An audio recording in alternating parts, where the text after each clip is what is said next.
Hackers virus की मदद से क्रिप्टो करेंसी वॉलेट डेटा चुराने के लिए सरगर्म हो गए। वायरस से चोरी शुदा मालूमात और डेटा को हैकिंग फोरम्स पर फरोख्त किया जा सकता है। काबीना डिवीजन के तहत Pakistan cyber emergency response team ने एडवाइजरी जारी कर दी है। मजीद जान लेते हैं डॉन न्यूज़ के नुमाइंदे ताहिर शिरानी से। ताहिर, एडवाइजरी में क्या कहा गया है? जी, एडवाइजरी में ये कहा गया है कि ल्यूमा स्टीलर नामी virus login, browser zinc formation और क्रिप्टो करेंसी वॉलेट डेटा चुरा सकता है।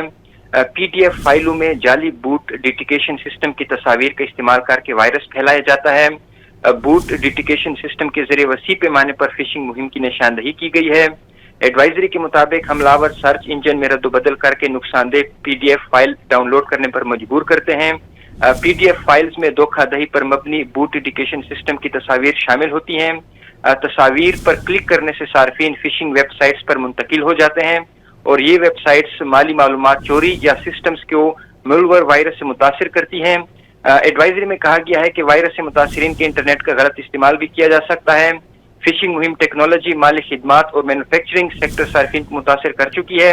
एडवाइजरी में मुख्तलिफ किस्म की जो सिफारिशात हैं वो दी गई हैं। नुकसानदेह पीडीएफ पहचानने की तरबियत देने, जाली वेबसाइट्स की निगरानी और धोखाधड़ी पर मबनी डोमेन्स को रिपोर्ट करने की सिफारिश की गई है।